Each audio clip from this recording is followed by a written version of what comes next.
The darkness of space stretched forever in all directions. Stars dotted the black like tiny diamonds scattered on velvet. But this part of space was not empty. Here, in the Andromeda sector, the most feared fleet in the galaxy moved through. The void, like hungry sharks. Admiral Kethver stood on the bridge of his flagship. He was tall even for his kind. His green scales caught the light from the control panels around him. His yellow eyes watched the stars with the patience of a predator. For 300 years, his people had ruled this part of space. For 300 years, no one had dared to challenge them. The ship he commanded was called the Eternal Dominion. It was huge beyond imagination, 15 kilometers from front to back. So big that smaller ships could dock inside its belly? 200,000 warriors lived and worked inside its metal walls. They came from 12 different worlds that his people had conquered over the centuries. Kethver remembered when his grandfather had told him stories of the Great Wars. Wars where entire species had tried to fight back against the Zephyrian hegemony. They had all failed. Their worlds now served the hegemony. Their children learned Zephyrian language in school. Their resources fed the great war machine that kept expanding across the stars. The bridge was quiet except for the soft hum of machines. Officers from different species worked at their stations. A blue-skinned Altarian checked weapon systems. A furry Cassan monitored long-range sensors. A pale Nordic calculated jump routes to nearby systems. All of them had one thing in common. They feared Kethver and served the hegemony without question. Lieutenant Exera approached the Admiral's command chair. She was young for an officer, her scales still bright green instead of the darker shade that came with age. Her claws clicked nervously on the metal floor as she walked. "Admiral," she said, her voice careful and respectful. "We are receiving strange readings from the outer sensor grid." Kethver did not turn around.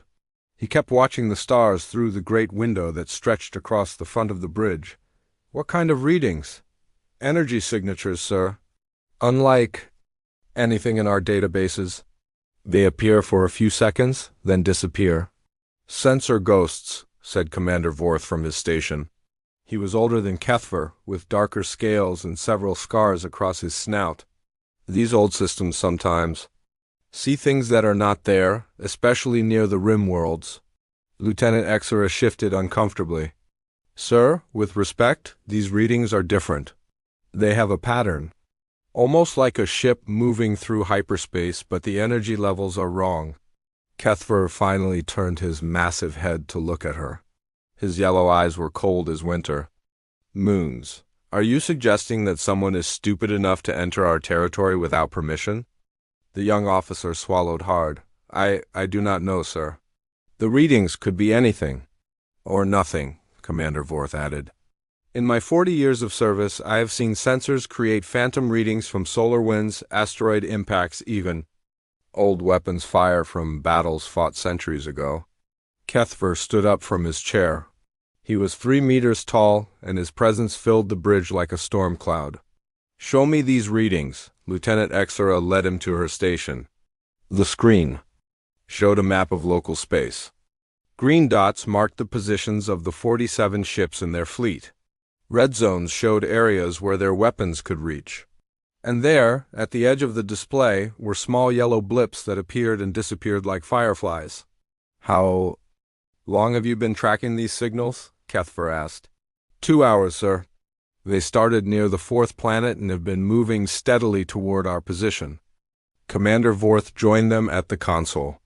"If it is a ship, it is moving very slowly.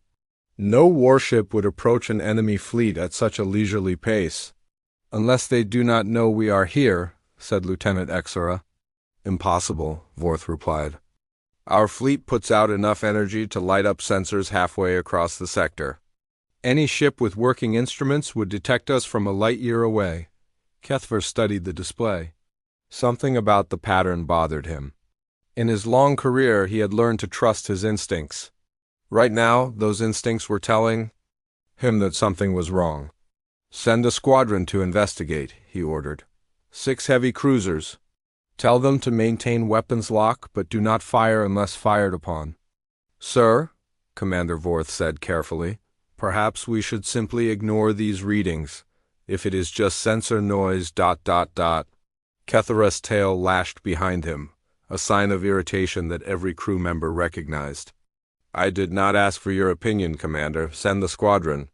Yes, sir. For the next hour, they waited.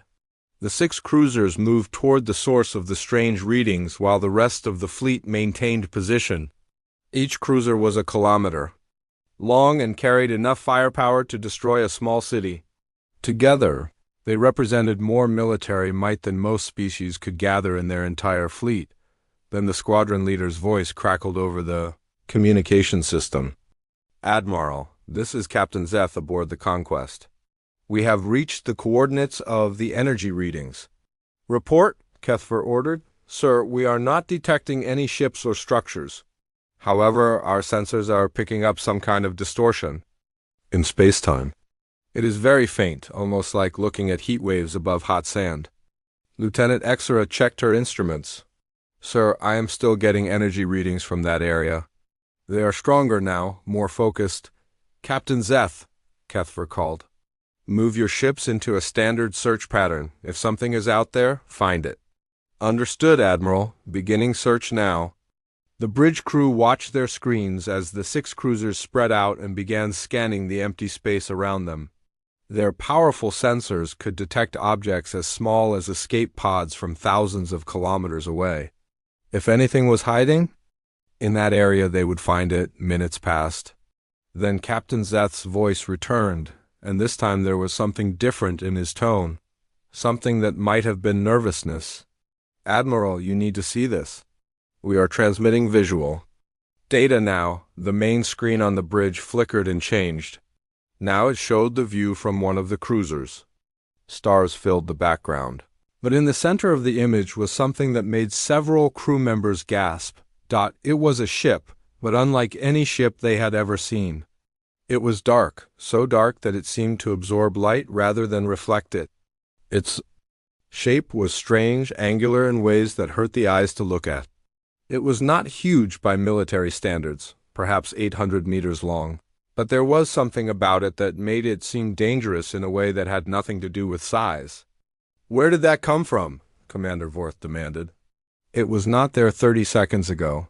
Sir, said the communications officer, a nervous Cassin with trembling fur, the ship is not responding to our hails. We have tried every frequency and protocol in our database. Kethver stared at the image. The ship looked wrong somehow, as if it did not belong in normal space. Its hull seemed to shift slightly when he was not looking directly at it, like something seen from the corner of the eye. What species builds ships like that? He asked. The intelligence officer, a pale Nordic named Cirque, checked his files. Nothing. In our records, the design does not match any known military architecture. The hull material appears to absorb electromagnetic radiation across all spectrums. Stealth technology, Vorth said. That is why we could not see it clearly. But our sensors detected energy readings, Lieutenant Exora pointed out. If it was truly stealthed, we should not have been able to track it at all. Kethver felt a chill run down his spine. In 3 centuries of conquest, the hegemony had never encountered technology they could not understand or counter. Every species they had met used variations of the same basic principles. Fusion power, plasma weapons, metal hulls, electromagnetic shields. This ship looked like it operated on completely different rules. Captain Zeth, he called. Status report. Sir, the unknown vessel is maintaining position. It has not powered weapons or raised shields. In fact, we are not detecting any conventional ship systems at all. No reactor signature, no engine emissions, no life support indicators. Is it a derelict? Unknown, sir. It could be powered down, or it could be using technology we cannot recognize. Kethver made a decision. All ships move to battle positions. Form a standard intimidation formation around the unknown vessel. This was the hegemony's favorite tactic. When they encountered a new species, they would surround them with overwhelming force. 47 capital ships, each bristling with weapons arranged in a sphere that could destroy anything at the center in seconds. Most civilizations surrendered immediately when they saw such a display. The fleet moved like a school of metal fish, each ship taking its assigned position. Dreadnoughts, battlecruisers, carriers, and destroyers formed a perfect sphere around the small dark ship. Weapon systems powered up, creating an energy field so intense that it made the surrounding space glow with deadly light. "Sir," said the weapons officer, "all ships report ready to fire. We have enough firepower aimed at that vessel to crack." "A moon and a half," Kethver nodded. "Open a channel to the unknown ship, all frequencies." The communications officer worked at his station. "Channel open, sir." Kethver's voice echoed across space, carried by powerful transmitters that could reach across star systems. "Unknown vessel, you have entered territory claimed by the Zephyrian hegemony. You are surrounded by 47 warships. Power down. Your systems and prepare to be boarded, or you will be destroyed." They waited. The dark ship hung in space like a whole cutout of reality itself. No response came from its strange hull. "Send the message again," Kethver ordered. "Use the emergency frequencies." Again, his words traveled through space to the mysterious vessel. Again, silence was the only reply. Commander Vorth leaned closer to his admiral. "Sir, perhaps the crew is dead. The ship could have been drifting for years. Or perhaps," said Lieutenant Exera quietly, "they simply do not care about our threats." The bridge fell silent.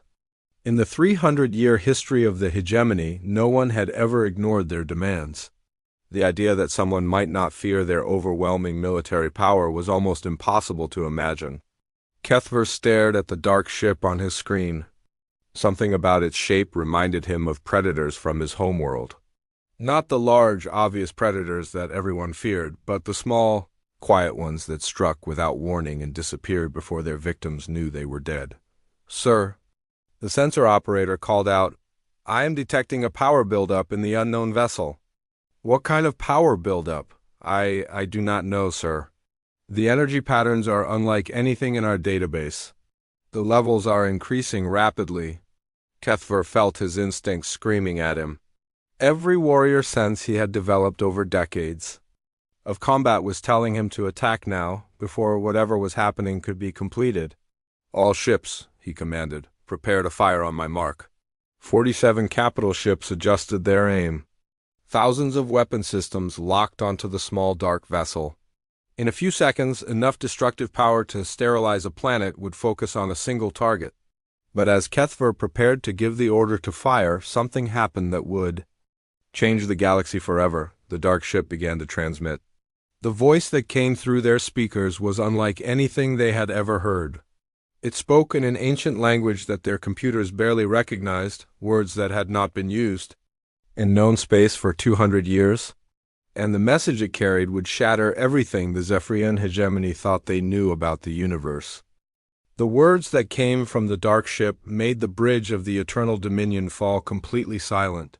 Even the soft hum of machines seemed to grow quiet, as if the ship itself was holding its breath. The voice spoke in Old Galactic, a language that had not been used for official communication in over 2 centuries. Most species had forgotten it completely. Only scholars and historians still studied the ancient tongue. But every word came through clearly, spoken with perfect pronunciation and a strange accent that no one could identify. "Attention, Zephyrian. Vessels, this is a formal warning. You are interfering with a scheduled navigation route. Move your ships to a safe distance or face the consequences." Admiral Kethver stared at the communication console in disbelief. His yellow eyes were wide, and his scaled hands gripped the arms of his command chair so tightly that his claws left marks in the metal. "Did that ship just give us orders?" Commander Vorth asked, his voice barely above a whisper. Lieutenant Exera was frantically working at her station, trying to trace the signal. "Sir, the transmission is coming from the unknown vessel, but the power levels are impossible. They are broadcasting on frequencies that should require a communication array the size of a space station. And they are using Old Galactic," added the intelligence officer Cirque, his pale face even whiter than usual. "That language has been dead for 200 years. Who would even know how to speak it?" Kethver's mind raced. In his long career he had encountered many strange things. He had fought against species that breathed poison gas, others that lived in liquid nitrogen, and some that existed as pure energy. But he had never met anyone who dared to give orders to a hegemony fleet. "Open a channel," he commanded. "Full power transmission." The communications officer, his furry hands shaking slightly, adjusted his controls. "Channel open, sir." Kethver stood up to his full 3-meter height. His voice carried the authority of 3 centuries of conquest when he spoke. "Unknown vessel, I am Admiral Kethver of the Zephyrian Hegemony. You are surrounded by 47 warships. You will identify yourself immediately and explain your presence in our territory." The response came back instantly, as if the alien ship had been waiting for him to finish speaking. "Admiral Kethver, you are mistaken. This system does not belong to your hegemony. It belongs to the Terran Colonial Authority. You have 30 seconds to withdraw your vessels before we take action to remove them." The bridge erupted in confused voices. Officers from different species all began talking at once, their various languages creating a babble of sound that filled the air. "Terran?" gasped Lieutenant Exera. "But that is impossible." Commander Vorth was already pulling up files on his screen. "Terrans were the original name for humans. But the human species was completely wiped out during the Great Purge. We made sure of that ourselves." Intelligence Officer Cirque nodded grimly. 200 years ago, the hegemony led a coalition of 12 species against the human colonies. Every human world was sterilized. Every human ship was destroyed. We have the records. We watched their home planet burn. Kethver felt a cold sensation in his stomach. He remembered the stories from his grandfather's time. The humans had been a young species, barely 500 years into space travel. They had claimed a few dozen worlds on the outer rim of the galaxy. They were not particularly advanced, not especially dangerous, but they had refused to submit to hegemony rule. The decision to eliminate them completely had been controversial at the time. Some species had argued for simple conquest and slavery, as was the usual practice. But the humans had fought back with a ferocity that impressed even veteran hegemony commanders. They had refused to surrender even when facing impossible odds. In the end, the hegemony leadership decided that such a stubborn species would never make good servants. Complete elimination was the safer choice. "Sir," said the communications officer, "should I respond to their transmission?" Kethver looked at the dark ship on his screen. It hung in space like a piece of the void itself, surrounded by 47 of the most powerful warships in the galaxy. If this really was a human vessel, if somehow some humans had survived the Great Purge, they were showing remarkable courage, or remarkable stupidity. "Tell them that the humans are extinct," he ordered. "Tell them that we personally oversaw their destruction. Tell them that whoever they are about to join their extinct friends in death." The message was sent. For a moment there was only silence. Then the reply came, and this time the voice sounded different, colder, more dangerous. "Admiral, you seem to be under the impression that you succeeded in your genocide. This is incorrect. You destroyed our colonies. You burned our worlds. You killed our civilians. But you did not kill us all." Kethver felt his blood turn to ice water. "That is impossible. We tracked down every human ship, every human settlement. You tracked down the humans who wanted to be found. You missed the ones who learned to hide. You missed the ones who went beyond the edge of map space.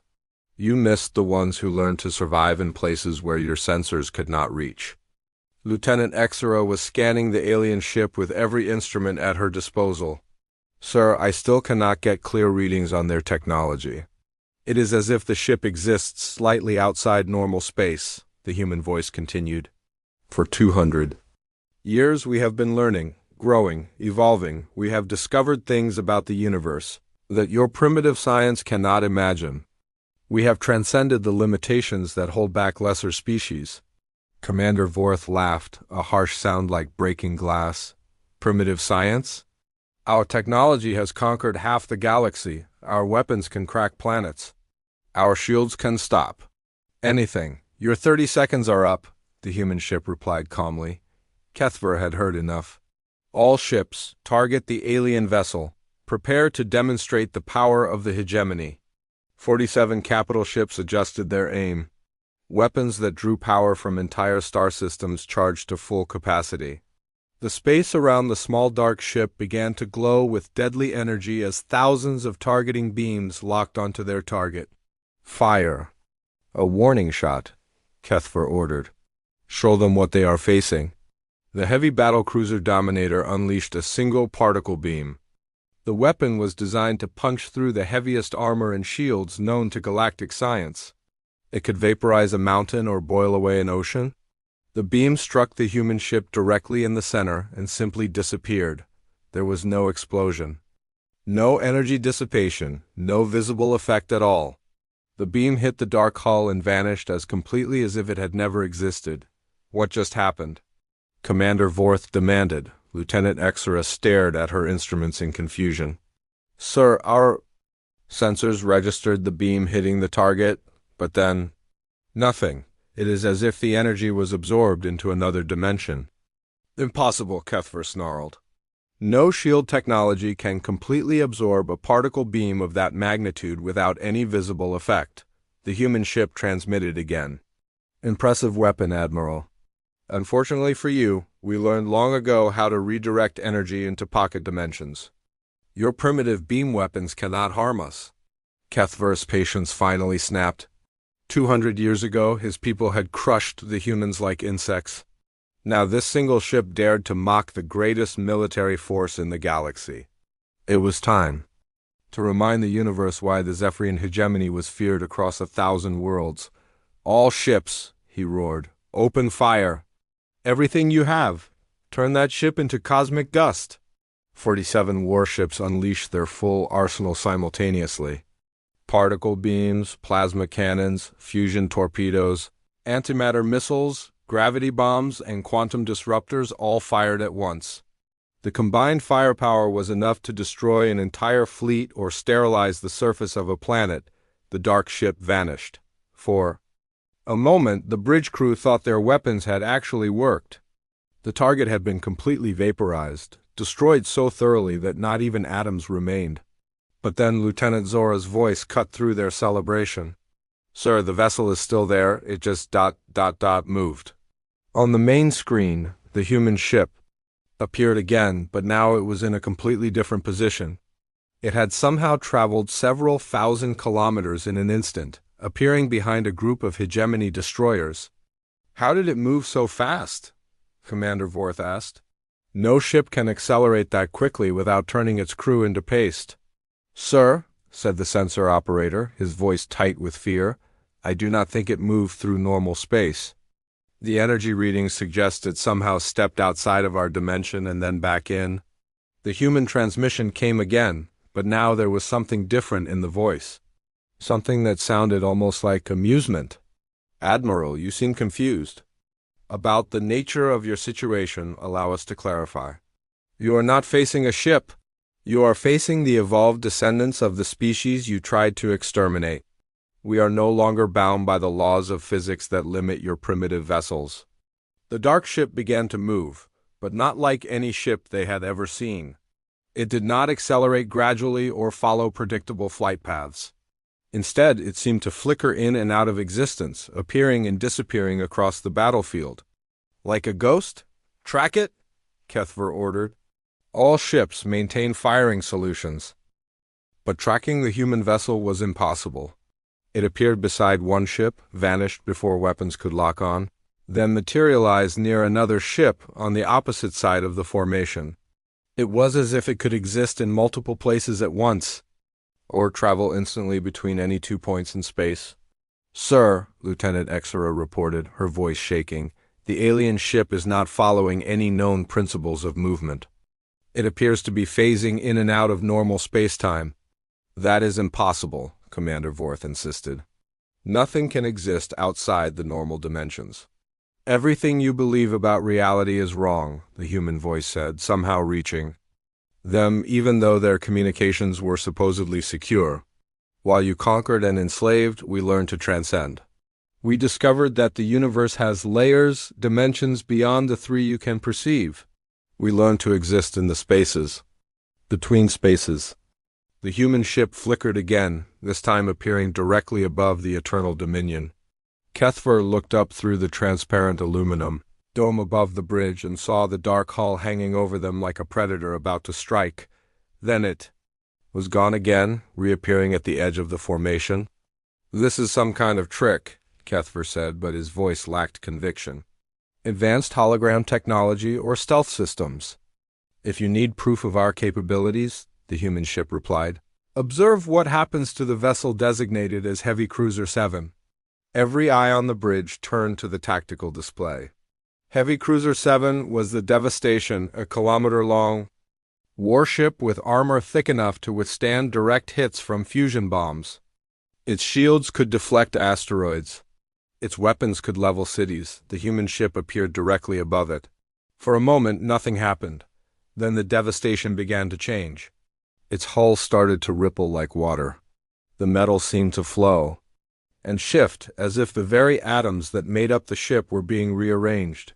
"What is happening to our ship?" Commander Vorth demanded. "The humans are doing something to the molecular structure," Intelligence Officer Cirque reported, his pale face now completely white. "The ship's matter is being reorganized at the quantum level." In seconds, the devastation was gone. Not destroyed, not vaporized, but simply absent. The space where a massive warship had been floating was now empty vacuum. "Where did it go?" Lieutenant Exera whispered. "It has been converted into energy and stored in a pocket dimension," the human voice explained calmly. "The crew is unharmed, but they now exist in a space outside your reality. They will remain there until we decide what to do with them." Kethver stared at the empty space where one of his most powerful ships had been. His mind struggled to process what he had just witnessed. The humans had not fired a weapon. They had not launched a missile or fired a beam. They had simply made a 1,000-meter warship cease to exist. "This is impossible," he said, but even as he spoke the words, he knew they were not true. He was seeing the impossible happen right in front of his eyes. "Admiral," the human ship transmitted, "you have a choice to make. You can continue this attack and watch your entire fleet disappear one ship at a time. Or you can listen to what we have to say." Kethver looked around his bridge. Every officer was staring at him, waiting for orders. But what orders could he give? How did you fight an enemy that could make your ships vanish? How did you defeat technology that operated outside the known laws of physics? For the first time in his long military career, Admiral Kethver of the Zephyrian Hegemony did not know what to do. Admiral Kethver stood frozen on his bridge, staring at the empty space where the heavy cruiser Devastation had been just moments before. His yellow eyes darted between the tactical display and the dark human ship that flickered in and out of existence like a nightmare made real. The silence on the bridge was broken by the soft beeping of Lieutenant Zora's console. She looked up at her admiral with fear in her bright green eyes. "Sir, the other fleet commanders are requesting orders. They want to know if they should continue the attack or retreat." Kethver's mind raced. In 300 years of conquest, the hegemony had never retreated from a single enemy. They had never met a foe they could not crush with superior numbers and firepower. But they had never faced anything like this human ship either. "Sir," Commander Vorth said quietly, "perhaps we should consider negotiation. If these humans really have survived and developed such advanced technology—" "No!" Kethver roared, his voice echoing through the bridge. "I will not negotiate with ghosts. I will not show weakness to a single ship, no matter what tricks they can perform." He turned to face his communications officer. "Send a message to all fleet commanders. We attack with everything we have. Every weapon, every ship, every soldier. These humans think they can frighten us with their magic tricks. Show them what happens when they face the full might of the Zephyrian hegemony." The communications officer hesitated. "Sir, are you certain? If they can make ships disappear?" Kethver's tail lashed behind him dangerously. "Are you questioning my orders?" "No, sir," the officer replied quickly, his fur standing on end with fear. Sending your message now. Across the hegemony fleet, 46 remaining warships received their admiral's command. Captains and crew members who had served the Empire for decades. Prepared for what they all secretly feared might be their final battle, the human ship transmitted, one last time before the shooting began. Admiral Kethver, you are making a mistake. We offer you one final chance to withdraw. Take your fleet and leave this system. Tell your leaders that humanity has returned. Tell them that the galaxy has changed. Kethver stepped forward, his massive frame casting a shadow across the bridge. I have a message for you, human. My grandfather helped burn your worlds. My father watched your species die. Today I will finish what they started. All ships, commence firing. What happened next would be remembered as the shortest war in galactic history. The human ship's response was not words but action. It began to move in ways that broke every law of physics that the galaxy's greatest scientists had spent millennia discovering. First, it seemed to split into 3 separate vessels, each one identical to the original. But these were not mere holographic copies. Each ship registered as solid matter on every sensor. Each one had its own energy signature. Each one moved independently. Impossible, whispered Intelligence Officer Cirque. Matter cannot be duplicated. The conservation of mass is a fundamental law of the universe. The universe has more laws than your science has discovered, came the reply from all 3 human ships simultaneously. The hegemony fleet opened fire with everything they had. Particle beams that could melt mountains, plasma bolts that burned hotter than stars, fusion missiles that could crack moons in half. The combined firepower of 46 capital ships turned the space around, the human vessels into a storm of deadly energy. But the humans were no longer there. The 3 ships had vanished again, only to reappear in different positions around the hegemony formation.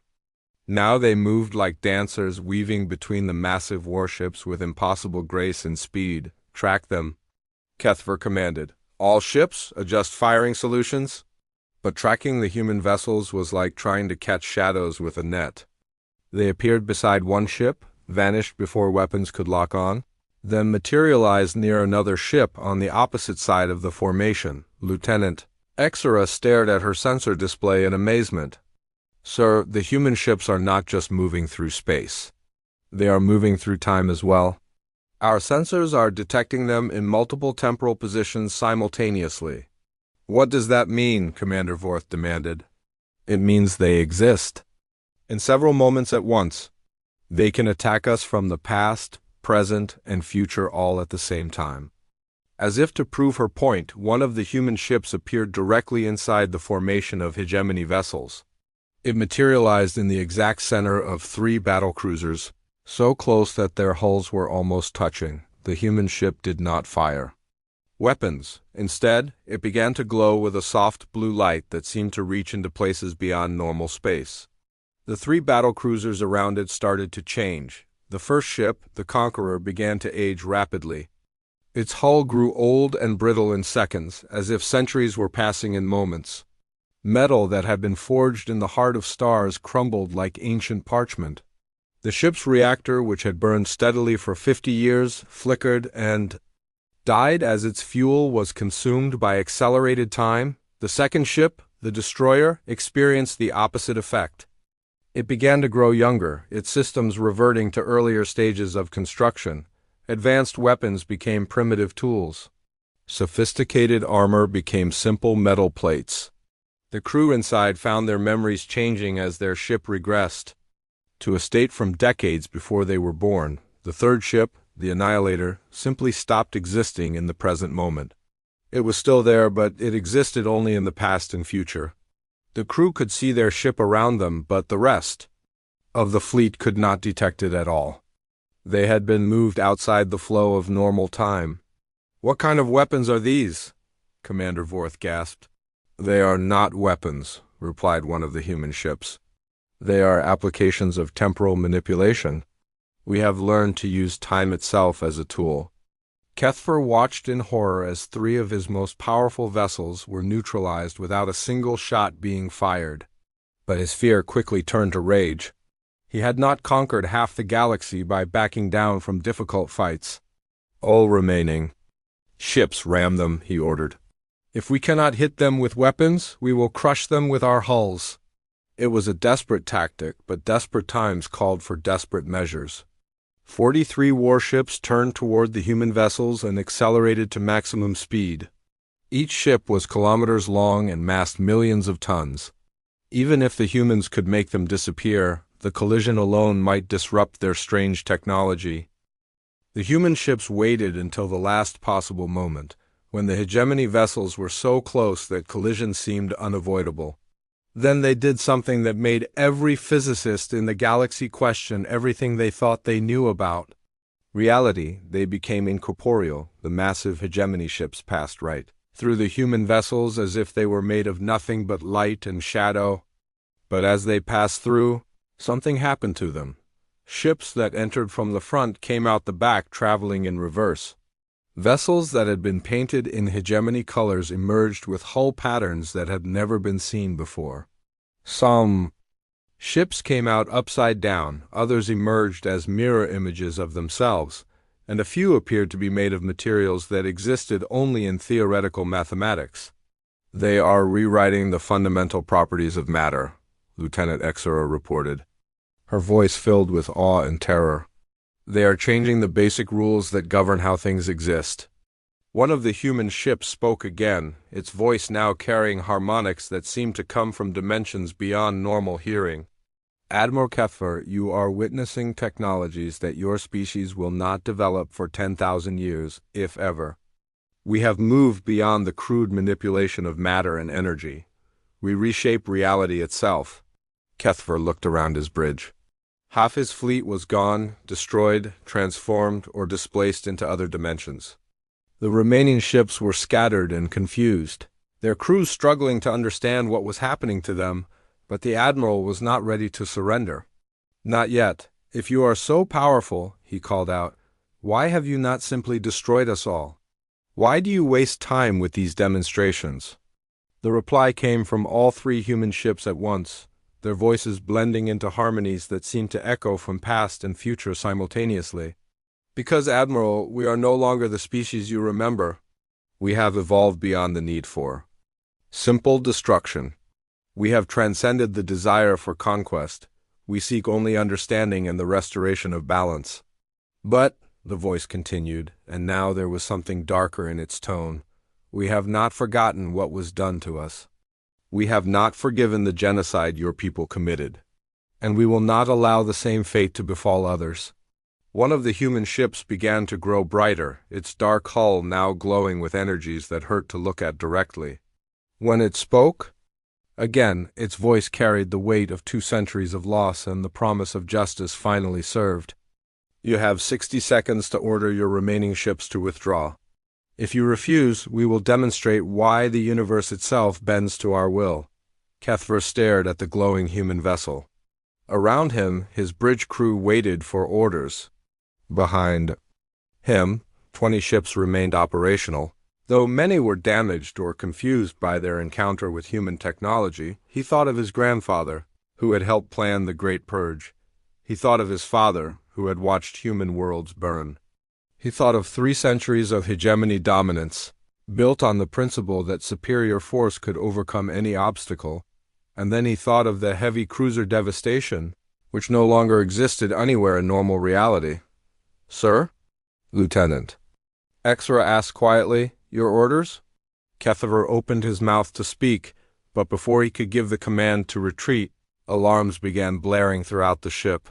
Warning lights flashed red across every console on the bridge. Sir, the sensor operator called out in panic, I am detecting massive energy buildup from all 3 human vessels.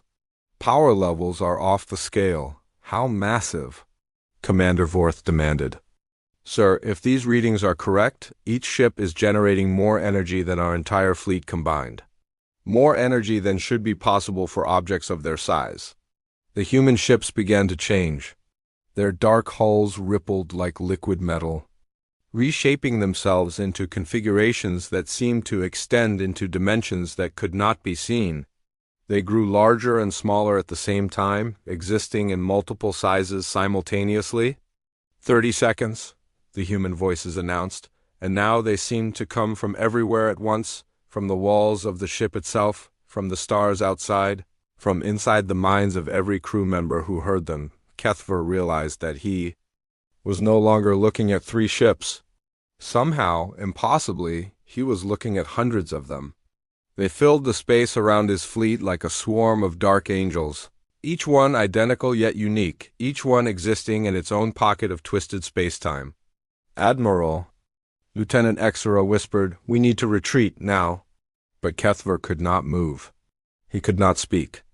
He could only watch as the descendants of the species his people had tried to exterminate prepared to show him exactly how much they had learned in 200 years of exile and evolution. The timer in his head counted down the remaining seconds.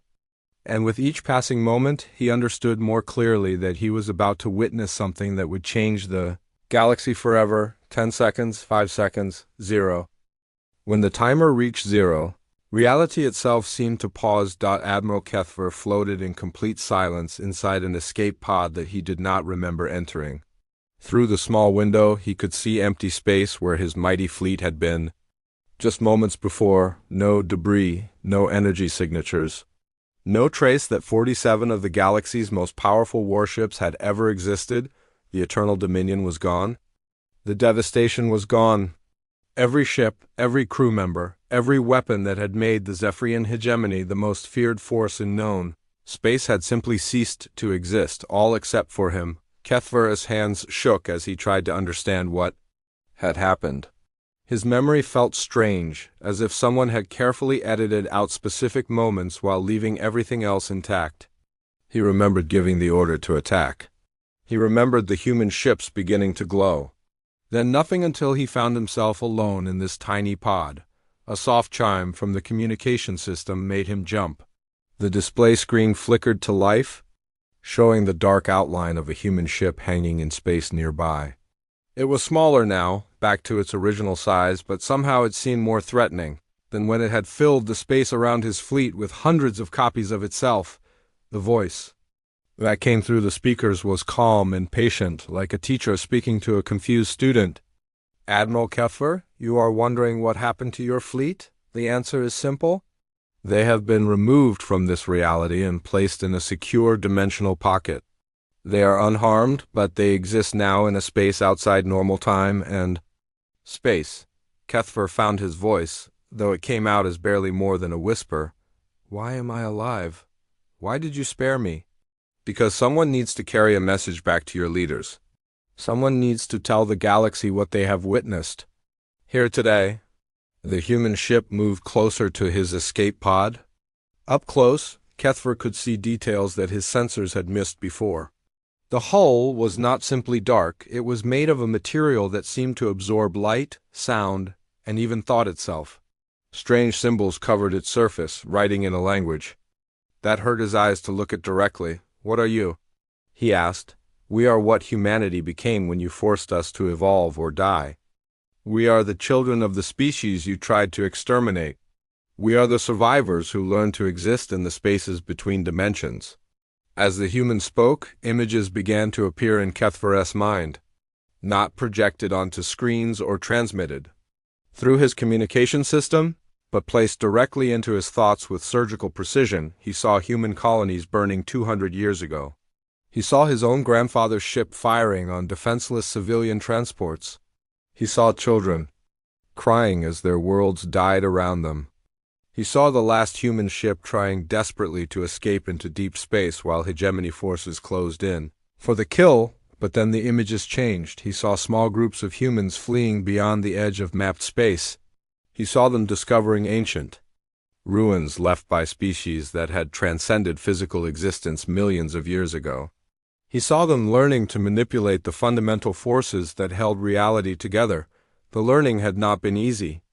Entire generations had died as humans experimented with technologies that could reshape matter, bend time, and bridge the gaps between dimensions.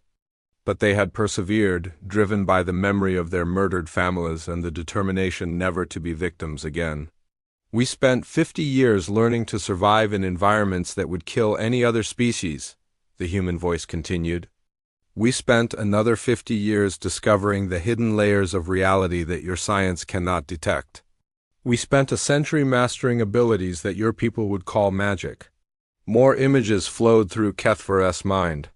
He saw human scientists working with equations that existed in 11 dimensions. He saw human engineers building machines that operated on principles beyond the understanding of galactic civilization. He saw human children playing games that involved reshaping the fabric of space-time itself. But most importantly, the voice said, we spent all of that time remembering. We remembered every world you burned. We remembered every life you took. We remembered that while we struggled to survive in the void between galaxies, you celebrated our extinction and divided our former territories among yourselves. The images in Kethver's mind turned darker. He saw hegemony officials giving speeches about the successful elimination of the human threat. He saw other species colonizing former human worlds, building their cities on the graves of murdered civilians. He saw his own people claiming credit for the genocide and using it as an example to threaten other species into submission. We could have returned years ago, the human continued. We could have taken our revenge when we first learned to bend reality to our will. But revenge is a motivation for lesser beings. We chose instead to become something greater. Then why are you here now? Kethver asked. Why reveal yourselves? Why destroy my fleet? Because the galaxy is about to make the same mistake again. Our intelligence networks have been monitoring galactic civilization for decades. We know about the hegemony's plans for the Nexus Federation. We know you intend to use the same tactics against them that you used against us 2 centuries ago. Kethver's blood ran cold. The Nexus Federation was a group of 12 species that had formed an alliance to resist hegemony expansion. Their worlds were rich in resources that the Empire needed. The plan to eliminate them completely had been approved just weeks ago. The Federation is different from us, the human voice continued. They have not learned to transcend physical reality. They cannot escape to other dimensions when you come for them. If you proceed with your genocide, they will die. And you care about this because ... Because we have evolved beyond the need for territory or resources. But we have not evolved beyond the concepts of justice and protection. We will not allow another species to suffer the fate that was inflicted upon us. The human ship began to emit a low, harmonic tone that seemed to resonate through every atom in Kethver's body. When it spoke again, its voice carried harmonics that came from dimensions beyond normal hearing. Admiral, you will return to your leaders with a message. You will tell them exactly what you witnessed here. You will tell them that humanity has returned and that we are not the same species they tried to destroy. Suddenly, Kethver's escape pod was filled with light. Not the harsh glare of artificial illumination, but a soft, warm radiance that seemed to come from everywhere at once. When the light faded, he found that his pod's communication system had been upgraded with technology he did not recognize. This device will allow you to broadcast on frequencies that reach every inhabited world in the galaxy simultaneously. The human explained. You will use it to deliver our message to every species, every government, every military leader who might be listening. What message? Kethver asked, though part of him already knew the answer. The message that the age of genocide is over. The message that humanity stands as guardian for those who cannot protect themselves. The message that any species which attempts to repeat the crimes of the past will face consequences beyond their ability to imagine. The human ship began to move away from his pod, but its voice continued to reach him clearly. You have 1 galactic standard day to deliver this message. After that, we will deliver it ourselves. And our method of delivery will be far more dramatic than yours.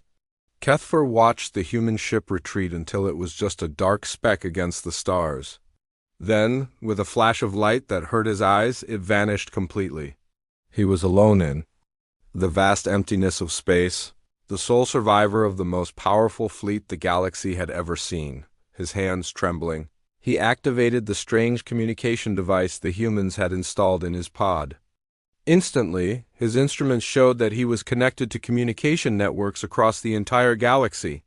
Every major world, every military headquarters, every government center was receiving his signal. For a moment he hesitated. What he was about to say would change everything. It would shatter the hegemony's reputation as the galaxy's supreme military force. It would reveal that their greatest triumph, the extinction of humanity, had been a failure. It would make him the messenger of their greatest defeat. But what choice did he have? He had seen what the humans could do.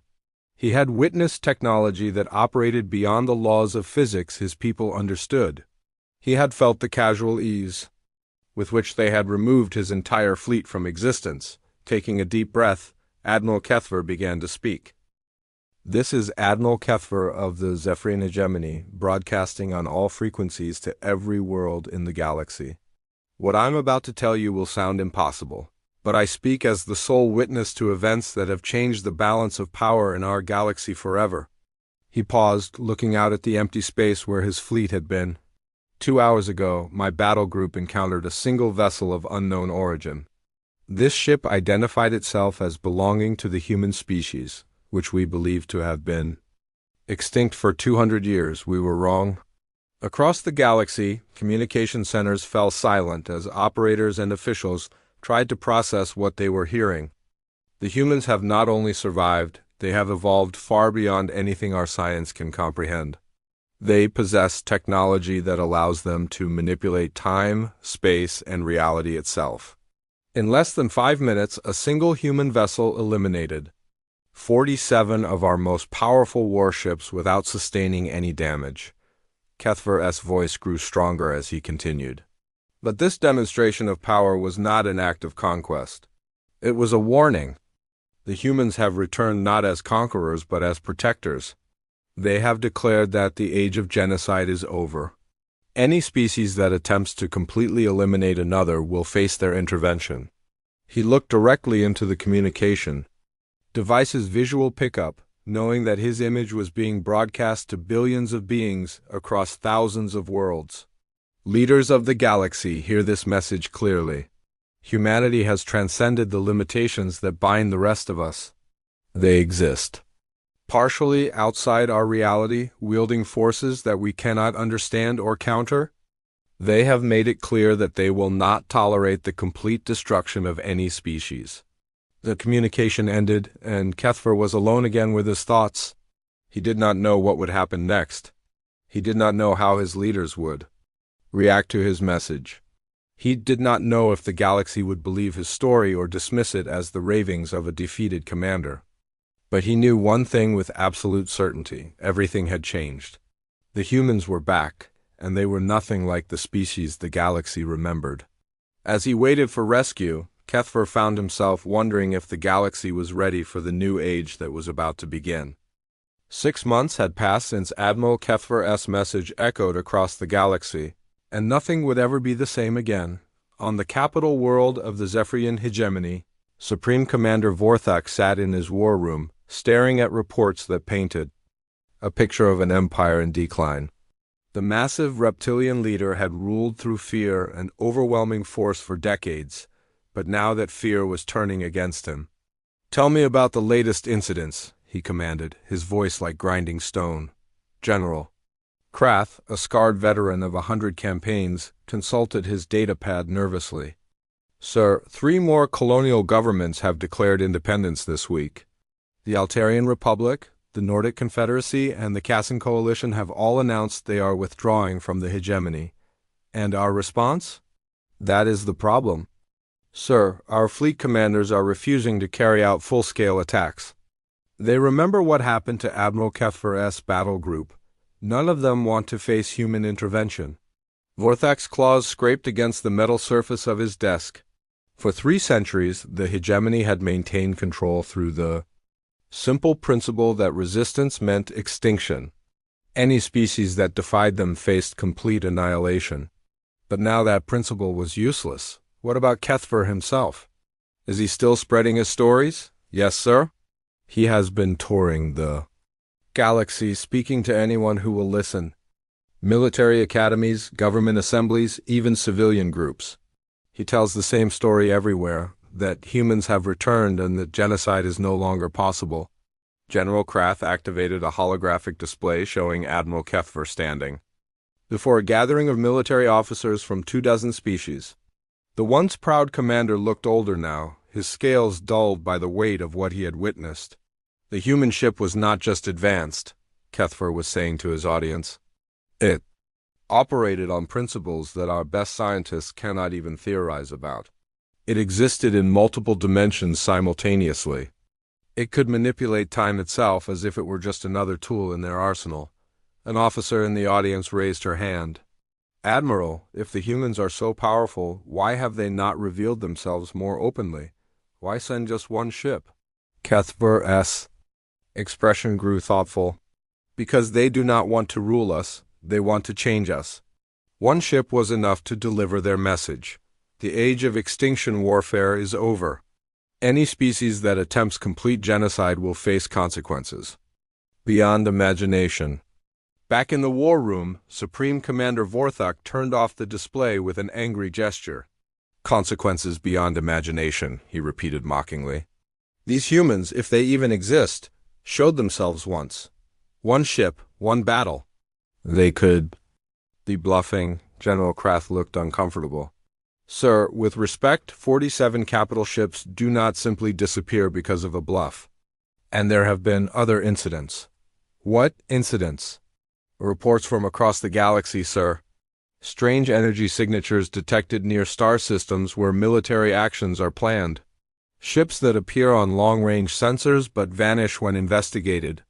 And then there are the archaeological finds. Vorthak leaned forward. Explain.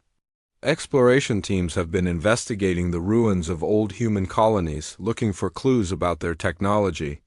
What they found was disturbing. The colonies were not destroyed as completely as our records indicated. There are signs of massive construction projects that were completed after the Great Purge. General Krath activated another display showing images from dead human worlds. But these were not the burned wastelands that hegemony records described. Instead, they showed vast geometric patterns carved into the landscape, structures that extended deep underground and energy readings that defied explanation. The humans were not simply hiding in empty space, Krath continued. They were building something that required the resources of entire worlds. Our analysts believe they spent 2 centuries constructing some kind of massive technological infrastructure. To what purpose? Unknown, sir. But the energy readings suggest it involves manipulation of space-time on a galactic scale.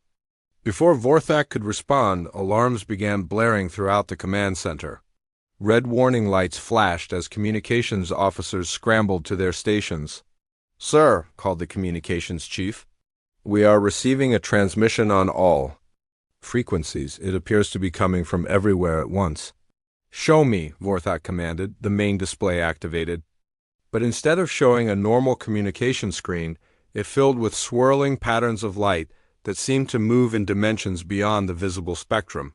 When the voice began to speak, it came not just from the speakers but from the walls, the floor and the air itself. People of the galaxy, the voice began, and every being who heard it knew instinctively that it was human. But this was not the same voice that had spoken to Admiral Kethver 6 months ago. This voice carried the harmonics of thousands of individuals speaking in perfect unity. 6 months ago, we revealed ourselves to your military leaders. We demonstrated our capabilities and delivered our message. The age of genocide must end. Some of you have listened, others have not. The swirling patterns on the screen began to form images. Worlds where warfare had been avoided due to fear of human intervention. Species that had chosen negotiation over conquest. But also darker images. Military leaders planning attacks on civilian populations. Governments preparing to wipe out entire cultures. We are not conquerors, the human collective continued. We seek no territory, claim no subjects, demand no tribute. We ask only that the civilizations of this galaxy evolve beyond the need for extinction warfare. The images changed. Again, showing human colonies as they had been before the Great Purge, children playing in parks, scientists working in laboratories, artists creating beautiful works that transcended species boundaries. Then the same worlds burning, with hegemony ships raining death from orbit. 200 years ago, 12 species united to eliminate our civilization. They succeeded in killing billions of our people and destroying our worlds. But they failed to kill our ideals. They failed to destroy our belief that all intelligent life has value. Supreme Commander Vorthak felt a chill run down his spine as he recognized ships from his own family's military service in the images of destruction. We have spent 2 centuries learning to transcend the limitations that make such wars possible. We have discovered how to exist partially outside normal spacetime. We have learned to manipulate the fundamental forces that hold reality together. We have become something greater than we were. The images now showed human construction projects on a scale that dwarfed anything ever attempted by galactic civilization. Structures that spanned entire star systems, energy networks that connected distant galaxies, beings that seemed to exist in multiple dimensions simultaneously. But with great power comes great responsibility.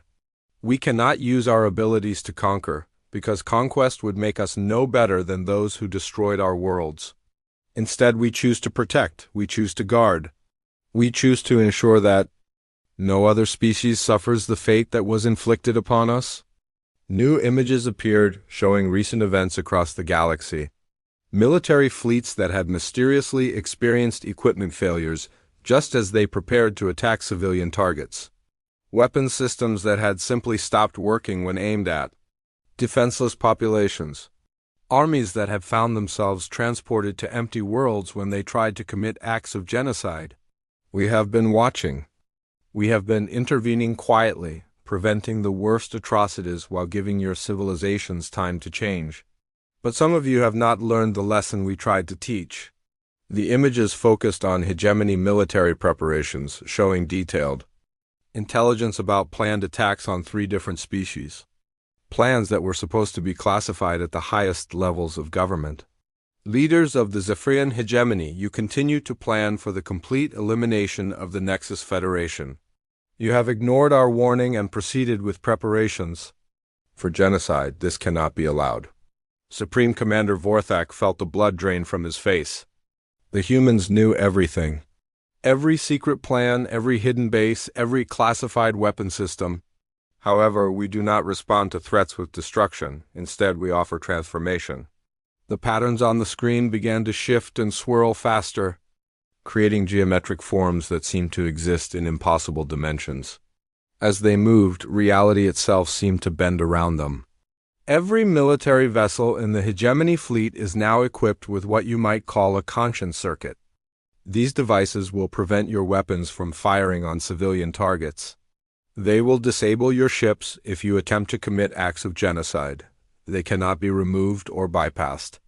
General Krath frantically activated his communication link to the fleet. Voices crackled back immediately, all saying the same thing. Their weapon systems had been modified by technology they could not understand or remove. Furthermore, the human voice continued, every world in your empire now exists under our protection. Any attempt to harm civilian populations will result in the immediate relocation of the aggressor forces to a secure dimension where they can contemplate the error of their ways. Vorthak tried to speak but found that his voice would not work. The humans were somehow preventing him from giving orders. The display went dark, leaving the hegemony command center in silence. Supreme Commander Vorthak sat in his chair, staring at the blank screen. Around him, his officers waited for orders that he knew he could not give. Their weapons would not fire on civilians. Their ships would not respond to commands for genocide. Their empire, built on fear and overwhelming force, had been rendered powerless to commit the acts that had sustained it for centuries. But as he sat there, a strange thought occurred to him. For the first time in his long military career, he did not have to worry about being attacked. If the humans were protecting everyone from genocide, that protection extended to his people. As well, no one could wipe out the hegemony any more than the hegemony could wipe out others. It was a different kind of galaxy than the one he had known. Not necessarily a worse one. General Krath approached his commander's chair cautiously. "Sir? What are your orders?" Vorthak looked around the command center, seeing his empire with new eyes. An empire that would have to learn to survive through cooperation rather than conquest. An empire that would have to find its place in a galaxy where the strong protected the weak instead of destroying them. "Send a message to all fleet commanders," he said finally. "Cancel all military operations against civilian targets. Begin negotiations with the rebel governments. It appears we are going to have to learn a new way of doing things." As his officers moved to carry out these unprecedented orders, Vorthak allowed himself a small smile. The humans had said they offered transformation, not conquest. Perhaps, after 3 centuries of ruling through fear, it was time for his people to discover what it meant to lead through wisdom instead. Outside his window, the stars looked the same as they always had. But Vorthak knew that the galaxy they illuminated had changed forever. Somewhere out there, in dimensions beyond normal perception, humanity stood watch over the innocent. And, for the first time in his life, that knowledge brought him not fear, but comfort. The age of genocide was over. The age of guardian angels had begun. Admiral Sarah Chun stood at the bridge window of the massive warship Retribution. She looked out at the biggest fleet of ships that humans had ever built. 100,000 warships floated in space around her. Each ship was filled with angry humans who wanted revenge. 3 months ago, Earth was gone. Not destroyed like in the old movies with big explosions and fire. It was just gone. One moment it was there, spinning blue and green in space. The next moment, there was nothing but rocks and dust floating where home used to be. 12 billion people had lived on Earth. Now they were all dead. Every person Sarah had ever known before she joined the Space Navy was dead. Her parents, her sister, her childhood friends, the teacher who taught her to love the stars, all gone in a few minutes. The enemy had sent only one message before they killed Earth.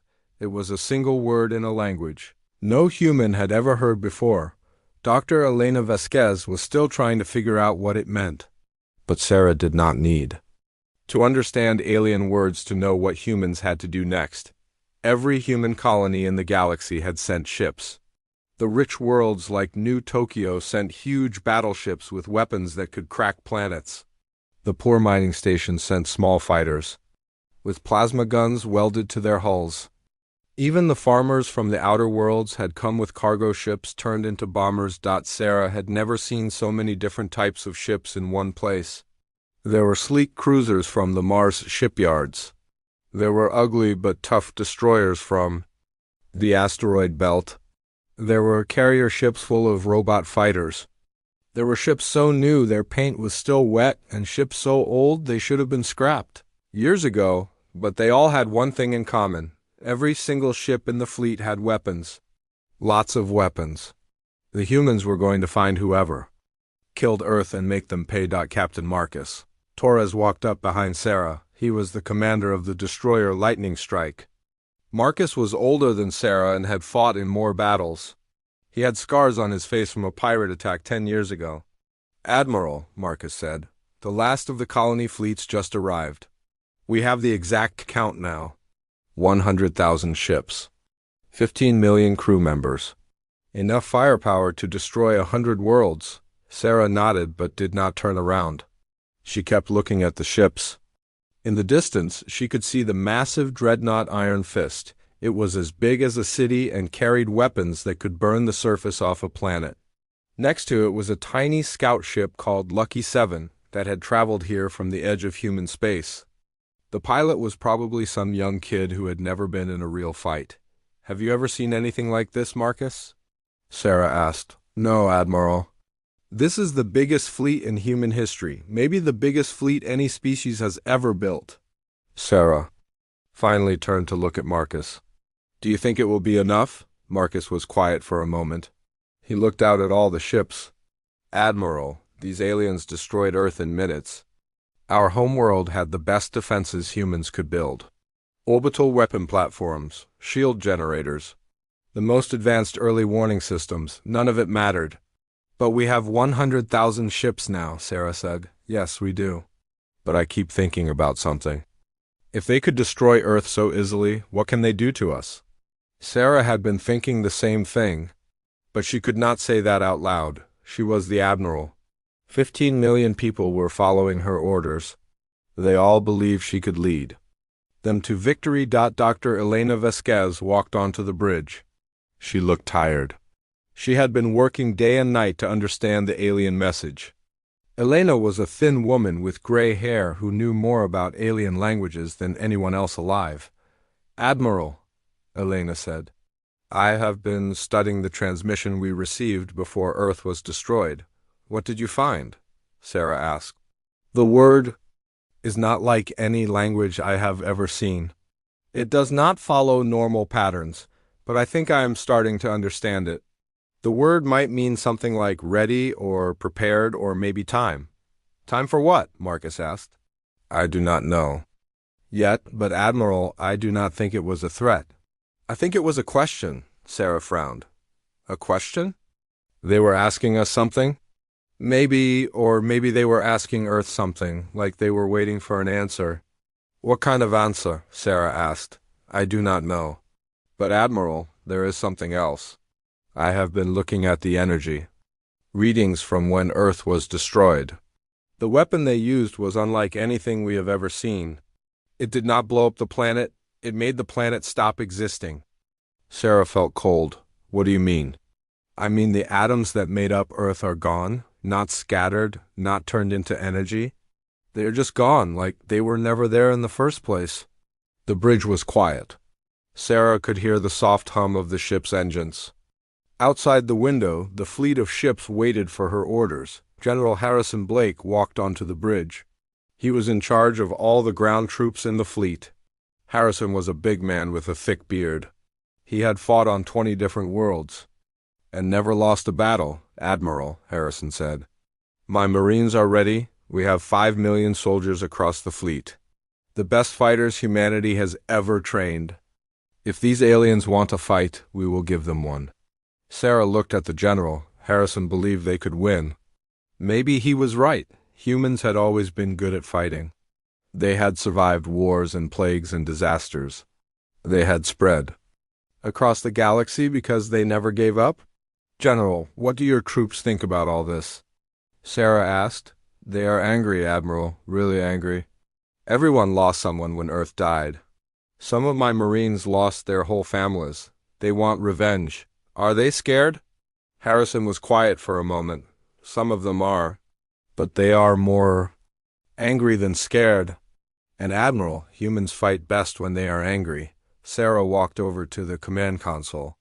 She pressed a button that would let her talk to every ship in the fleet. In a few seconds, 100,000 ship captains would be listening to her words. This is Admiral Chun speaking to all ships, she said. 3 months ago, we lost our home, we lost our families, we lost everything that mattered to us. But we did not lose our will to fight. She paused and looked out at the ships. Somewhere out there, 15 million humans were listening to her. The enemy thinks they can destroy us and walk away. They think humans will just give up and hide. They are wrong. We are going to find them. We are going to make them pay for what they did. We are going to show them that humans do not forgive and humans do not forget. The communication system crackled with voices from across the fleet. Ship captains were cheering. Crews were shouting. The sound was like a roar from some giant animal. We leave in 6 hours, Sarah continued. Our target is a star system beyond the edge of the galaxy. It will take us 2 weeks to get there. When we arrive, we will find the aliens who killed Earth, and we will destroy them. She turned off the communication system. The bridge was quiet again. Admiral, Elena said softly, what if they are stronger than us? Sarah looked at the scientist. Then we will die fighting.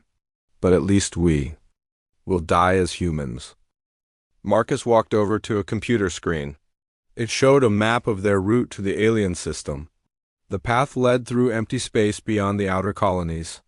No human had ever traveled that far from home. Admiral, the hyperspace jump coordinates are ready. All ships report they are prepared for departure. Sarah nodded. What about supplies? We have enough food and fuel for 3 months. If the battle lasts longer than that, we will have problems. The battle will not last 3 months, Sarah said. One way or another, it will be over quickly. Dr. Vasquez was still looking at her computer tablet. Admiral, I'm still working on the alien message.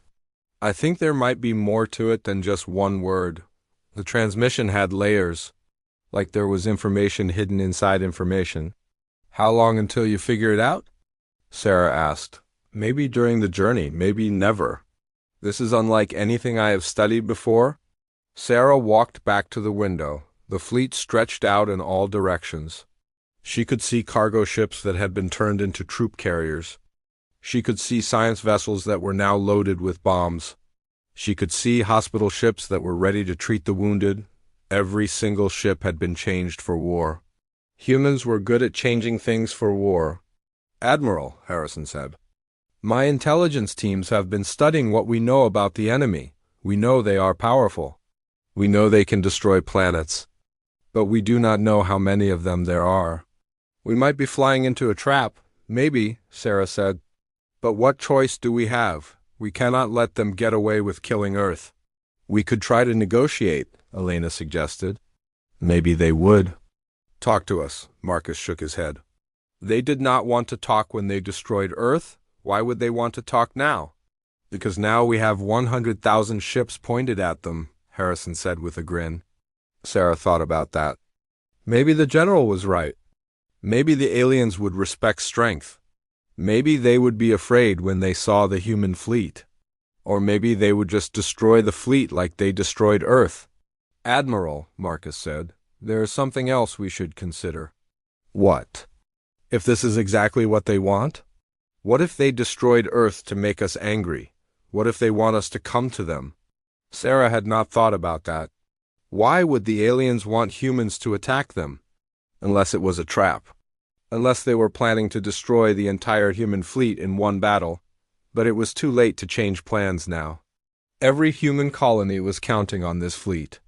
If they turned back now, the aliens might attack other human worlds. At least this way, humanity was taking the fight to the enemy. We go as planned, Sarah said. Signal all ships to prepare for hyperspace jump. The bridge crew began working at their stations.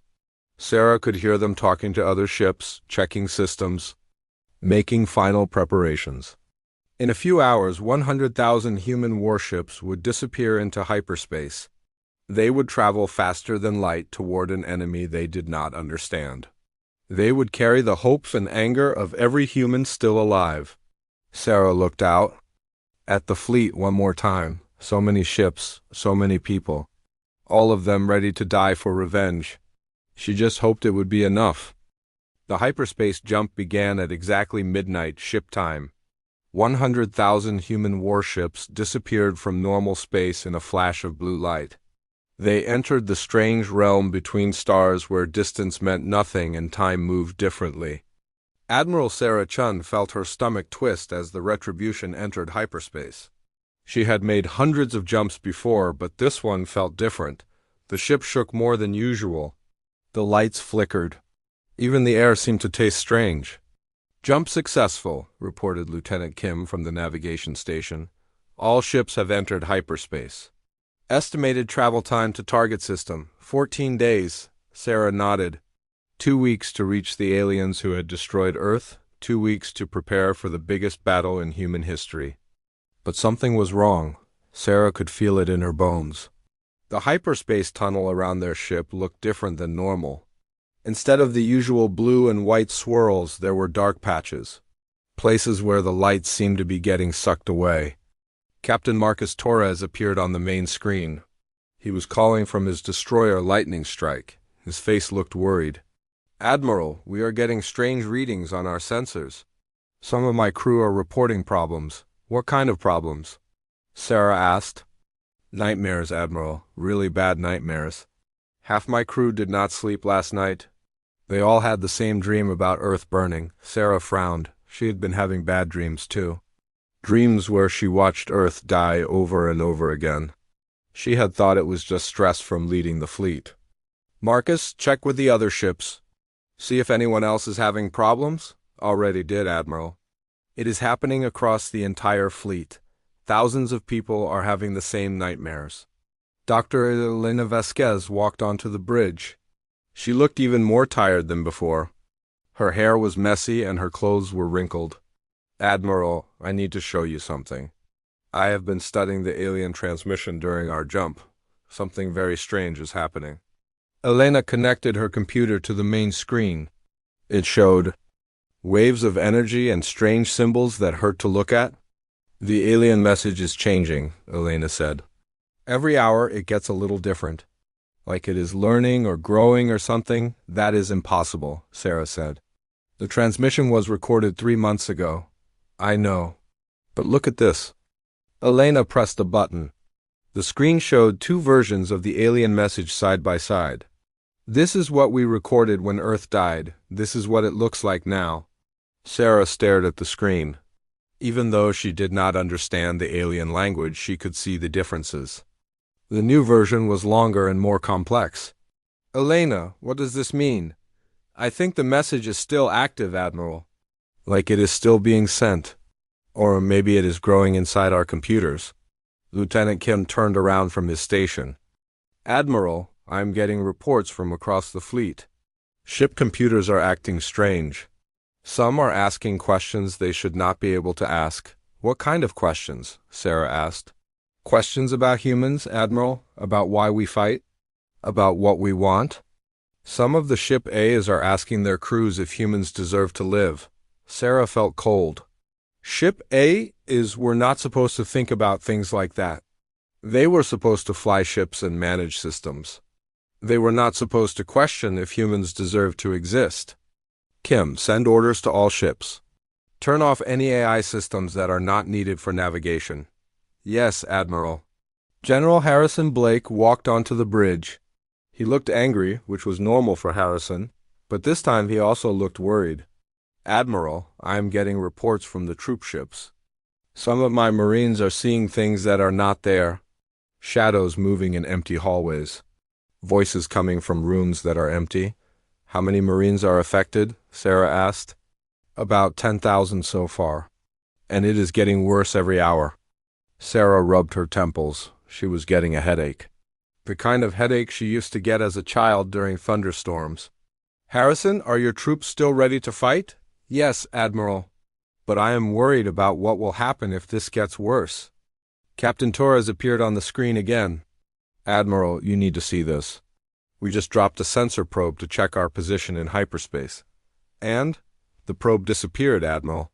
Not destroyed, it just stopped existing. Like it was never built. Sarah stared at the screen.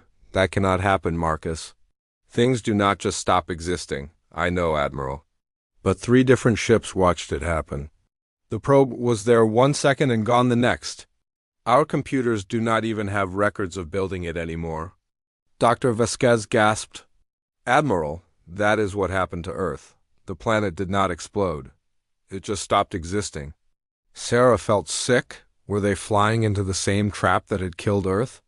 Were the aliens doing something to them while they traveled through hyperspace? Elena, how much longer until you finish decoding the alien message? I do not know, Admiral. Every time I think I understand it, it changes again. But I am starting to think it is not just a message. I think it is something else. What do you mean? I think it might be alive, Admiral.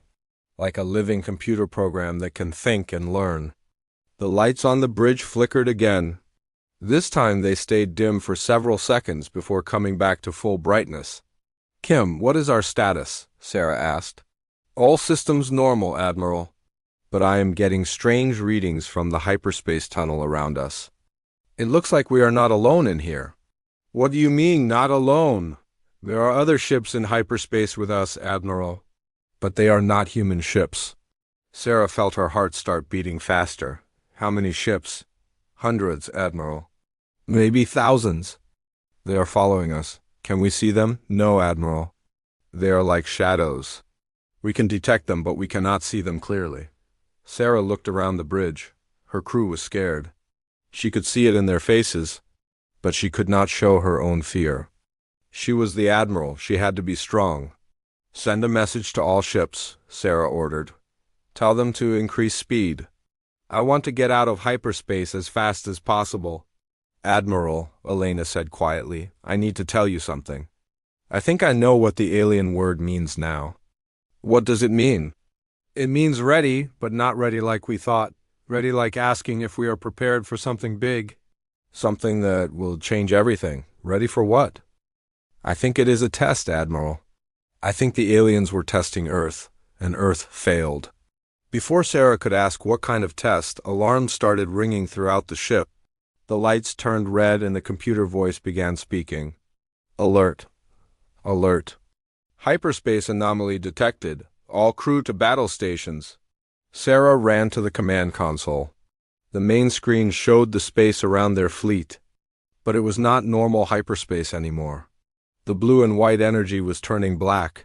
And in the darkness, Sarah could see shapes moving. Admiral, Kim said with fear in his voice. Something is happening to the other ships? On the screen, Sarah watched as one of the smaller destroyers began to fade. Like someone was slowly erasing it from existence. The ship got dimmer and dimmer until it was gone. Did that ship just disappear? Sarah asked. Yes, Admiral. The destroyer Hope's End had 300 crew members. Sarah felt anger rising in her chest. First Earth, now her own ships. The aliens were killing humans even while they traveled through hyperspace. Can we contact the other ships? Sarah asked. I am trying, Admiral. But our communications are getting weaker. It is like something is blocking our signals. Captain Torres appeared on the screen again, but his image was fuzzy and kept cutting out. Admiral, we are... PROBLEMS ships are ... The transmission cut off completely. Kim. Get communications back online now, Sarah ordered. I am trying, Admiral. But our systems are failing, not breaking down. They are just forgetting how to work. Dr. Vasquez was typing frantically on her computer. Admiral, the alien transmission is getting stronger. It is spreading through our computer networks like a virus. Can you stop it? I do not know how, Admiral. It is not like any computer virus I have ever seen. It is more like an idea that is infecting our machines. General Blake walked over to Sarah. Admiral, I am getting reports from across the fleet. More ships are disappearing. Not just vanishing, but being erased from history.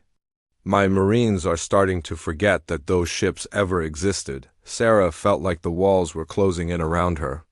They were still days away from the alien system, but the enemy was already attacking them. And it was not an attack they could fight with weapons. Elena, you said this was a test. What kind of test? I think it is a test of worthiness, Admiral. The aliens want to know if humans deserve to exist in the galaxy. And if we fail the test, we end up like Earth, Sarah finished. Yes, Admiral. Sarah looked out at the darkness of hyperspace. Somewhere in that darkness, human ships were being erased from existence. Thousands of people were dying without even knowing they were dying, but Sarah was not ready to give up. Humans had faced impossible odds before. They had survived when other species said they would fail. They had spread across the galaxy because they never stopped fighting. All ships that can still receive communications, Sarah announced over the fleet frequency. This is Admiral Chun. We are under attack by an enemy we do not understand. They are using weapons we cannot fight with normal tactics. But we are humans. We do not give up. We do not surrender. We keep fighting until the end. The response was weak, but Sarah could hear voices from across the fleet. Ship captains confirming they were still alive. Marines shouting that they were ready to fight. Engineers working to keep their ships running.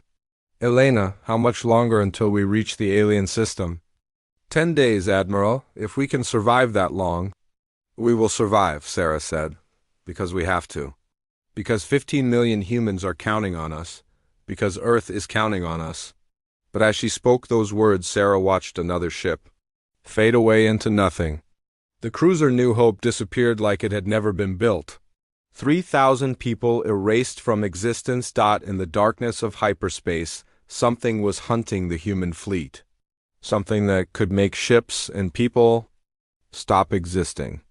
Something that had already killed Earth and was now coming for the rest of humanity. Sarah gripped the command console and stared into the black void around them. 10 more days to reach the enemy. 10 more days to figure out how to fight something that could erase them from history itself.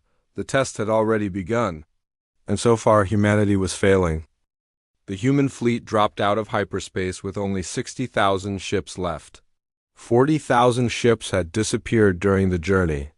Not destroyed in battle, but erased from existence as if they had never been built.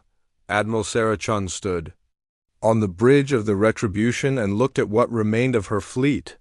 The ships were spread out across space, many of them damaged by their passage through the dark regions of hyperspace. Some ships had hull plates missing. Others had engines that flickered on and off. A few ships were completely dark, drifting through space with their crews unconscious, but they had made it. They had reached the alien system at the edge of the galaxy, and what they found made no sense at all.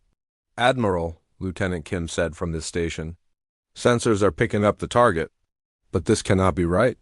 Sarah walked over to look at Kim's screen. She expected to see alien fleets waiting for them. She expected to see massive space stations or fortress worlds bristling with weapons. She expected to see the enemy that had destroyed Earth. Instead, she saw a single object floating in the darkness of space. It was a perfect sphere about the size of Earth's moon. But it was not made of rock or metal. It looked like it was made of crystallized space itself. The surface seemed to shift and flow like liquid, but Sarah could tell it was solid. Light bent around it in strange ways that hurt her eyes to look at. "Kim, what are the sensor readings telling us?" Sarah asked. "Admiral, the readings do not make sense. The object appears to be made of matter that exists in multiple dimensions at the same time. Our computers cannot figure out what it is made of." Captain Marcus Torres appeared on the main communication screen. His destroyer Lightning Strike was one of the ships that had survived the journey, but Marcus looked exhausted.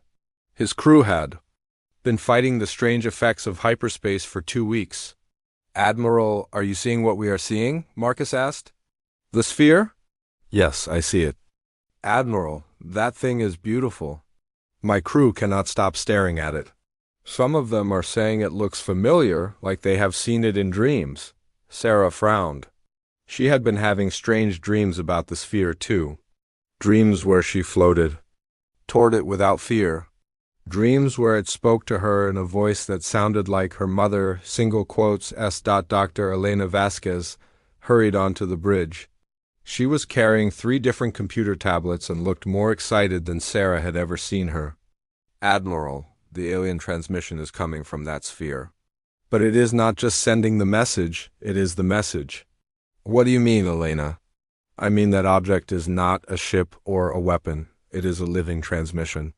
The alien word we have been trying to decode is not coming from inside the sphere. The sphere is the word." Sarah stared at the object on the screen. "How is that possible?" "I do not know, Admiral. But I have been monitoring our approach. Every time we get closer, the transmission gets stronger, and it is not threatening us. It is asking us the same question over and over." "What question? Ready?" "It keeps asking if we are ready." General Harrison Blake walked onto the bridge. His uniform was torn and he had a bandage on his forehead. The journey through hyperspace had been hard on everyone. "Admiral, my Marines are ready for battle. But I have to ask, what exactly are we supposed to fight? That thing does not look like a military target." Sarah looked at the sphere again. It pulsed with a soft light that seemed to match the rhythm of her heartbeat. The longer she looked at it, the more peaceful she felt. That worried her more than any weapon would have. "Harrison, have your troops experienced anything strange since we arrived?" "Define strange, Admiral." "Half my Marines are reporting that the sphere is talking to them. Not out loud, but in their heads. It is asking them questions about Earth and humans and why we fight so much." "What kind of questions?" Personal questions, Admiral? Questions about their families and their dreams and what they want from life? Some of my toughest soldiers are crying because the questions make them think about home. Sarah did not like the sound of that. The sphere was doing something to her people, something that made them emotional and vulnerable. Kim, send a probe toward the sphere. I want to know what we are dealing with. Yes, Admiral. Sarah watched on the main screen as a small probe ship separated from the Retribution and flew toward the sphere. The probe was equipped with every sensor humanity had developed. It would tell them what the sphere was made of and how it worked, but when the probe got within 1,000 kilometers of the sphere, something impossible happened. The probe did not explode. It did not get destroyed by weapons. It simply stopped existing. One moment it was there, sending back data. The next moment, there was nothing, not even debris. Kim, what happened to the probe? Kim stared at his console with confusion. Admiral, according to our computers, we never launched a probe. What do you mean? I mean, our systems have no record of building that probe. The materials we used to make it are back in our storage bay.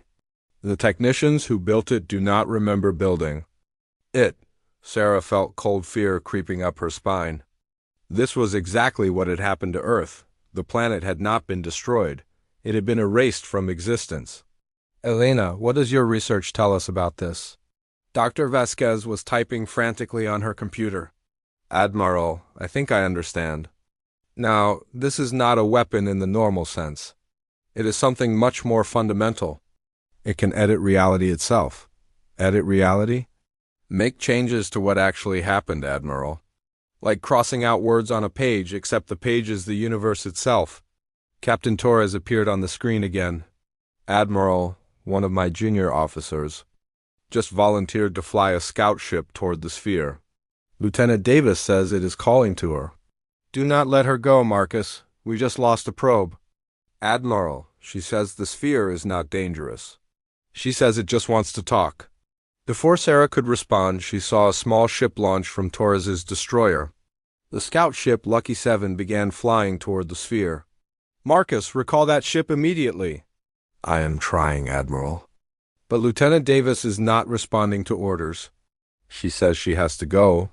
Sarah watched helplessly as the Lucky 7 approached the sphere. She expected the same thing to happen as with the probe. She expected the ship to be erased from existence, but instead, something different happened. The Lucky 7 got closer and closer to the sphere. When it was only a few hundred meters away, the ship stopped. It just floated there in space, perfectly still. Kim, are you reading any signals from that scout ship? No, Admiral. No radio signals, no engine readings, nothing. But the ship is still there. They waited for an hour. The Lucky 7 remained motionless next to the sphere. Then, without warning, the ship turned around and flew back toward the fleet. This is Lieutenant Davis, came a voice over the radio, requesting permission to dock. Davis, this is Admiral Chun. Report your status immediately. Admiral, I am fine. The sphere did not hurt me. It just wanted to show me something. Show you what? History, Admiral. The history of what happens to species that come here. Sarah felt her heart start beating faster. What did you see? I saw the graveyard, Admiral. We need to change course. There is something you need to see before we make any decisions about attacking that sphere. Sarah made a command decision. All ships, follow my lead. We are going to investigate what Lieutenant Davis found. The fleet changed course based on the coordinates Davis provided. They flew for 2 hours through empty space. Then Kim's sensors started picking up objects ahead of them. Admiral, I am reading debris, massive amounts of debris. What they found made Sarah's blood turn to ice. It was a graveyard that stretched across several star systems. The broken remains of spaceships from hundreds of different alien species. Some ships were so advanced they looked like works of art, others were primitive and crude. But they all had one thing in common. They were all dead. All destroyed. All failures. Elena, how old is this debris field? Dr. Vasquez ran scans on. Several of the wrecks. Admiral, some of these ships are millions of years old. Others are only decades old. Species have been coming here and dying here for a very long time.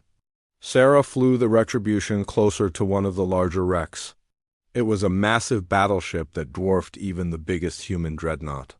The hull was covered in weapons that looked like they could crack planets. Kim, what does this ship tell us? Admiral, this vessel was more advanced than anything we have ever built. Its weapons could have destroyed our entire fleet in minutes, but something killed it anyway. General Blake studied the wreckage through the main screen. Admiral, look at the damage patterns. This ship was not destroyed in battle. It looks like it just stopped working. Like all the crew died at the same time? Sarah thought about Lieutenant Davis and her trip to the sphere. Davis, when you approached the sphere, what exactly did it show you? It showed me the test, Admiral.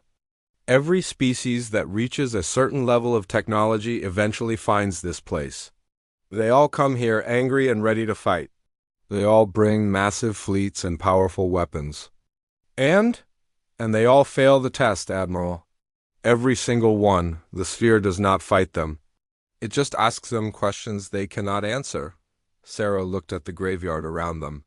Hundreds of alien species, thousands of ships, millions of dead aliens who had all failed some kind of test. What kind of questions? Sarah asked. Questions about wisdom, Admiral. About knowing when to stop. About understanding that some things are more important than winning. Dr. Vasquez looked up from her research. Admiral, I am reading energy signatures in this debris that match what destroyed Earth. Every one of these species had their home worlds erased just like ours. Sarah understood now. Earth had not been attacked by an enemy. Earth had been destroyed because humanity had failed a test they did not even know they were taking. And now they were here with 60,000 warships ready to make the same mistake that had killed hundreds of other species. Elena, what does the sphere want from us? I think it wants to know if we are wise enough to survive, Admiral. If we are ready to stop expanding and fighting and destroying. If we can learn to be something more than just another aggressive species. Sarah looked around at her officers. They were all staring at the alien graveyard. They were all thinking the same thing she was thinking. What if they were about to become part of this graveyard? What if 60,000 human warships were about to join the millions of dead aliens floating in space? What if humanity was about to fail the same test that had destroyed Earth? Sarah made a decision that would change everything. All ships. This is Admiral Chun. We are going back to the sphere. But we are not going to attack it. We are going to try something that no other species has ever tried. What is that, Admiral? Marcus asked over the radio. We are going to listen to what it has to say. The human fleet returned to the sphere, but they were no longer the same ships that had left Earth seeking revenge. The sight of the alien graveyard had changed something in every crew member. They had seen the bones of hundreds of civilizations that had come here with the same anger and the same weapons. Admiral Sarah Chun stood on the bridge of the Retribution and watched as strange things began happening to her fleet. Time itself seemed to be breaking down around the sphere. Some ships aged years in minutes, their hulls growing old and rusty. Other ships became frozen in time, their crews unable to move or speak. Admiral, Lieutenant Kim said with fear in his voice, the destroyer Iron Will just disappeared, but not like the others. This time, even the crews of families back home have forgotten they ever existed. Sarah felt sick. The sphere was not just erasing ships. It was erasing people from history itself. As if they had never been born. Dr. Elena Vasquez ran onto the bridge carrying her computer. She had been working day and night to understand the alien transmission. Her hair was wild and her eyes were wide with excitement and terror. Admiral, I finally understand what the sphere is, Elena said. It is not alien technology. It is something much older and much more powerful. What do you mean? The sphere was built by the first species to pass the test. They became something beyond physical existence millions of years ago. They left this behind to test other species who reached the same point they once did. Sarah stared at Elena. What point? The point where a species becomes dangerous to the fabric of reality itself, Admiral. When they spread too far and consume too much and fight too often, the point where they threaten the entire universe. Before Sarah could ask more questions, alarms began ringing throughout the ship. The main screen showed chaos across the human fleet. Ships were fighting each other. Some captains wanted to attack the sphere immediately. Others wanted to retreat back to human space. A few wanted to surrender completely. Captain Marcus Torres appeared on the communication screen. His face was hard with anger. "Admiral, this has gone far enough. Half the fleet wants to run home like cowards. We came here to avenge Earth, not to have philosophical discussions with some alien machine. Marcus, we cannot win this fight with weapons. We have not tried yet, Admiral. I am taking 30,000 ships and attacking the sphere directly. If it can be destroyed, we will destroy it." Before Sarah could stop him, Marcus cut the transmission. On the main screen, she watched as thousands of ships broke away from the main fleet. Destroyers, cruisers, battleships, and massive dreadnoughts all turned toward the sphere with their weapons charged. At the same time, another group of ships led by Captain Williams from the outer colonies began retreating. Williams had decided the fight was hopeless and was taking 20,000 ships back to human space to warn the colonies. That left Sarah with only 10,000 ships. 10,000 out of the 100,000 they had started with. General Harrison Blake walked onto the bridge. His Marines were in full battle armor, ready for a fight they did not understand. "Admiral, my troops are confused. Half of them want to attack, half want to retreat, and some are asking questions I do not know how to answer." "What kind of questions?" "They are asking if humans deserve to survive, Admiral. The sphere is putting thoughts in their heads. Thoughts about all the wars we have fought and all the worlds we have conquered. Some of my Marines are starting to think maybe Earth deserved to be destroyed." Sarah felt anger rising in her chest. The sphere was turning her own people against humanity. It was making them doubt everything they believed in. "Harrison, tell your Marines that humans are worth fighting for. Tell them Earth was our home and no one had the right to destroy it." "I have tried, Admiral. But the sphere keeps showing them images of human history. All the violence and cruelty and destruction. It is hard to argue with what they are seeing." On the main screen, Sarah watched Captain Torres lead his attack fleet toward the sphere. 30,000 ships flying in perfect formation, their weapons aimed at the mysterious object. They opened fire with everything they had. Fusion warheads that could vaporize cities. Antimatter torpedoes that could crack moons. Plasma cannons that burned hotter than stars. Energy weapons that could cut through any known material. For a moment, the space around the sphere was filled with the light of 30,000 weapons firing at once. It was the most destructive display of firepower in human history, but when the light faded, the sphere was completely unchanged. It had not defended itself. It had not fired back. It had simply absorbed every attack without showing any damage at all. Then something terrible began to happen to Torres's fleet. The ships did not explode, they did not burn. They simply began to fade away like old photographs left in sunlight. One by one, 30,000 warships and their crews were erased from existence. Sarah watched in horror as the destroyer lightning strike grew dimmer and dimmer. She could see Marcus on the bridge, shouting orders to his crew, but his voice was getting quieter with each passing second.